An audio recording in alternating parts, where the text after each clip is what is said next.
안녕하십니까. 한국안전진흥협회 건설안전부 최준길 차장입니다. 본 연구에서는 건설 현장 안전계획의 문제점 및 실행형 개선 방안에 대하여 건설 현장의 설계, 착공 단계에서의 유사하게 저입되어지는 안전계획 서류를 현장에서 방치하여 활용이 되지 않는 문제점을 파악하여 실행형의 개선 방안을 알아보고자 하는 데 목적이 있습니다. 먼저 그 목표로는 첫 번째로 안전계획서를 설계 단계, 시공 단계로 구분하고 법적 안전계획의 내용을 비교하여 그 문제점을 파악할 것입니다. 그리고 그에 따른 사회적인 이슈에 대한 뉴스기사들로 현황을 파악하고 안전계획의 실행력 개선 방안에 대하여 알아보도록 하겠습니다. 첫 번째 목표로 안전계획의 구분입니다. 안전계획은 법적으로 설계에 대한 안전계획, 시공에 대한 안전계획으로 나누어집니다. 착공 단계에서는 설계자가 설계에 대한 안전계획으로 산업안전보건법상으로 설계안전보건대장을 작성하고 건설기술진흥법상으로 설계의 안전성 검토를 실시하고 있습니다. 그리고 시공 단계에서는 산업안전보건법상 건설업 유해 위험 방지 계획서를 작성하고 그리고 공사안전보건대장 역시 작성 승인토록 되어 있습니다. 그리고 건설기술진흥법상으로 건설공사 안전관리계획서 또한 작성 승인토록 되어 있습니다. 이 5가지 안전계획은 건설공사 발주자의 공사 시 유해 위험 요인의 감소 대책을 설계 조건으로 제시하는 데 목적이 있습니다. 다음부터는 이 5가지 안전계획의 법적인 내용을 확인할 수 있도록 하겠습니다. 먼저 산업안전보건법상 설계안전보건대장 내용입니다. 산업안전보건법 제67조 건설공사의 발주자에 대한 산업재해 예방 조치가 있습니다. 총 공사금액 50억 원 이상인 공사에 대해서 설계자로 하여금 유해 위험 요인의 감소 방안을 포함한 설계안전보건대장을 작성하고 발주자가 검토, 확인을 하게끔 되어 있습니다. 그리고 산업안전보건법 시행규칙 제86조 기본안전보건대장 등에서는 설계안전보건대장의 내용을 다음과 같은 수립 기준으로 되어 있습니다. 주요 위험 요인 및 감소 대책에 대한 유연성 평가 내용 등이 주요 수립 기준입니다. 다음으로 건설기술진흥법상 설계의 안전성 검토 내용입니다. 건설기술진흥법 시행령 제75조의 2 설계의 안전성 검토에서는 건설공사를 착공하기 전 안전관리계획을 수립해야 하는 건설공사에서 한국시설안전공단이 승인을 하며 시공 단계에서는 반드시 고려해야 하는 위험 요소, 위험성 및 그에 대한 저감 대책에 관한 사항이 수립 기준입니다. 수립 기준은 앞선 설계안전보건대장 내용과 비슷한 내용을 확인할 수 있습니다. 그리고 건설공사 안전관리 업무 수행 지침 제12조의 설계 시행 단계에서는 설계자가 설계안전검토 보고서를 작성하여 위험 요소, 위험성, 저감 대책을 발주자가 확인하게끔 되어 있습니다. 다음으로 산업안전보건법상 시공안전계획 부분입니다. 먼저 건설업 유해 위험 방지 계획서의 작성 승인은 산업안전보건법 제42조에 의거 건설공사를 착공하려는 사업주, 즉 시공자는 건설안전기술사, 산업안전지도사 등의 건설안전 분야의 자격을 갖춘 사람의 검토를 받은 후 고용노동부 장관, 즉 관할안전보건공단에 제출하게끔 되어 있습니다. 그리고 산업안전보건법 시행령 제42조에서는 지상높이 31m 이상인 건축물, 지간 50m 이상인 교량, 터널, 깊이 10m 이상인 굴착공사 등이 대상 공사가 되며 공사 개요서, 산업안전보건관리비 사용계획서, 안전관리 조직표, 공사 종류별 유해 위험 방지 계획 등이 수립 기준에 의한 포함 내용이 되어 있겠습니다. 산업안전보건법상 시공안전계획 두 번째로 공사안전보건대장의 승인입니다.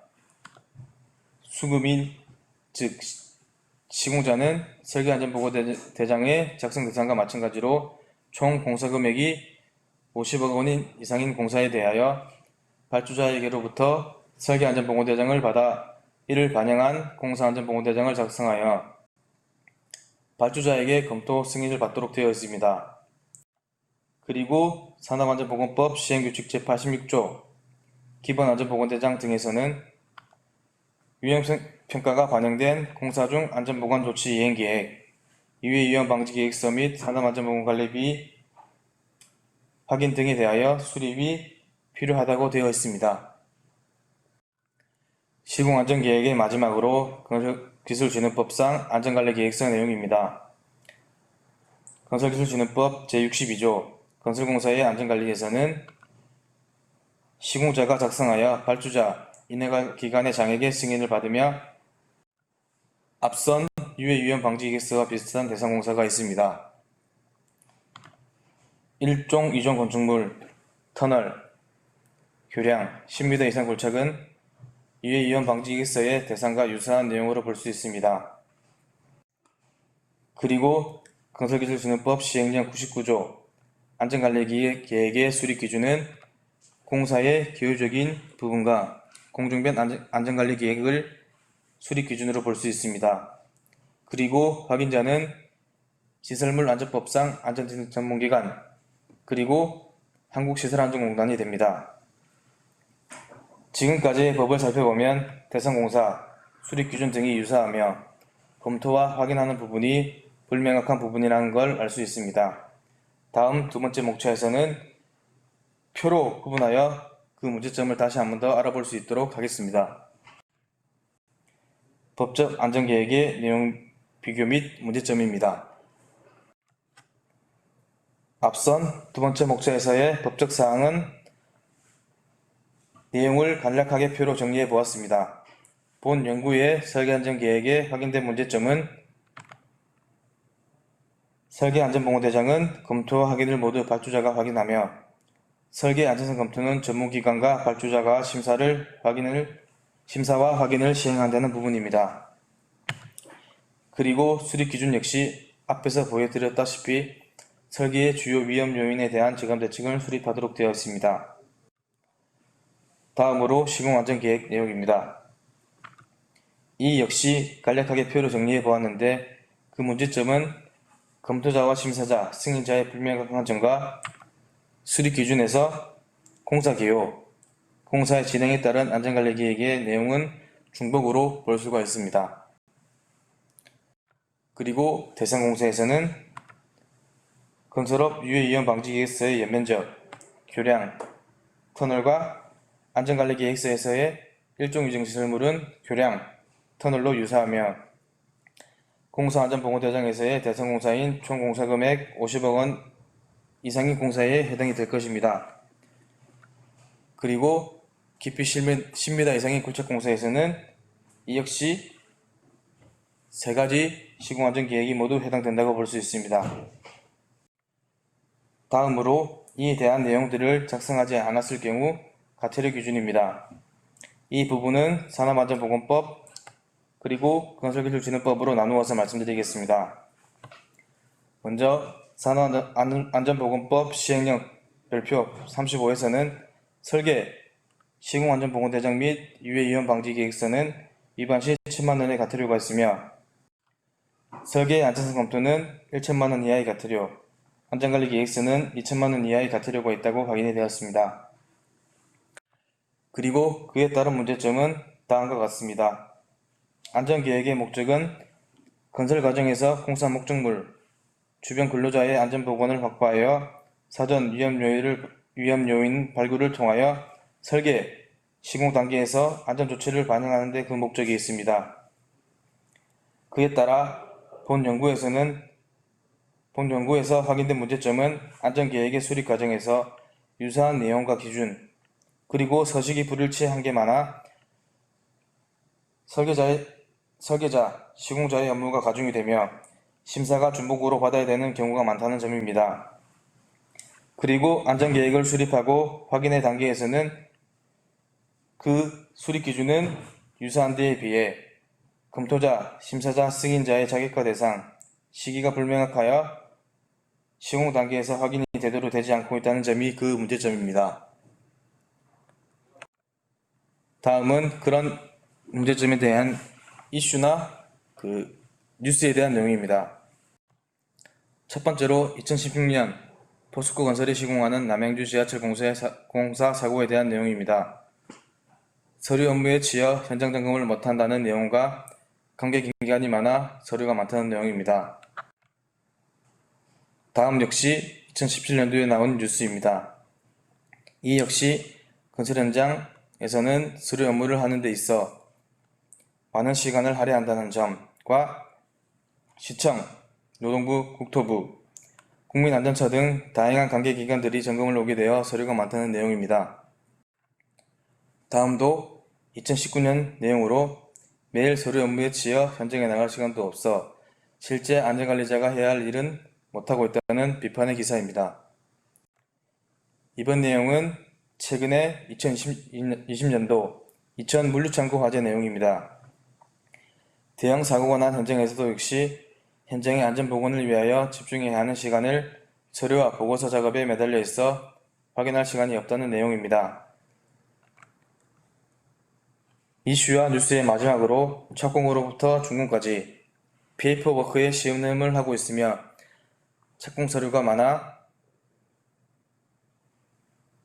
현장에 집중을 하기 힘들다는 내용입니다. 앞서 문제점들을 기사화된 내용으로 확인할 수 있습니다. 이 역시 매차, 수별, 계약 때마다 착공계획서, 안전관리계획서, 품질관리계획서 등 모든 착공 서류들이 많아 현장 운영하는 데 있어 안전관리자들이 서류 업무에 많이 치중한다는 부분입니다. 마지막 목표로 실행력 개선 방안입니다. 문제점들에서 본 것과 같이 안전관리계획의 수립, 확인 단계에서의 내용을 두 가지로 나누어서 실행 방안을 제시해 보겠습니다. 첫 번째로 안전계획 수립 단계에서의 실행력 개선 방안입니다. 앞에서 말했던 첫 번째 문제점으로 수립 기준이 유사하지만 서식이 불일치하여 설계자, 시공자에게 업무만 가중이 되는 부분이라 이 부분은 각 법을 통합시켜 시공안전관리계획을 수립하는 것입니다. 착공 단계에서는 공사의 기초적인 내용을 확인하여 산안법, 건축법상의 조직, 교육, 안전관리비 등의 내용을 다루어 착공 승인을 한 후 공사 시행 단계에서 각 공정의 시작 단계에 있어 공정별 안전관리 계획을 작성 및 승인을 해주도록 하는 부분입니다. 무리하게 세부 계획 수립이 나오지 않는 상황에서 공사 계획을 받는 것보다 각 단계에서 세부적인 계획을 수립하여 단계별로 작성 승인을 받는 부분입니다. 두 번째로 실행력 개선 방안으로는 안전관리 계획의 확인 부분입니다. 안전계획의 확인 시 자격과 대상 및 시기가 불명확하여 세 가지 시공착공 서류에 대하여 현재 고용노동부가 진행 중인 저열안전 컨설팅 부분의 업무를 확대하여 산안법뿐만 아니라 건축법상의 내용까지 확인하여 현재 현장에서 캐비넷에 방치되고 있는 안전관리계획 서류를 활용함으로써 개선 방안을 보고 있습니다.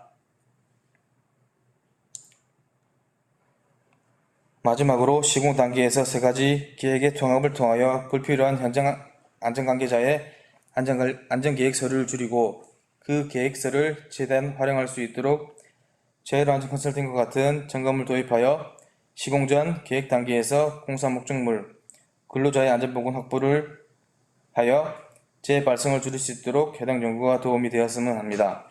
감사합니다.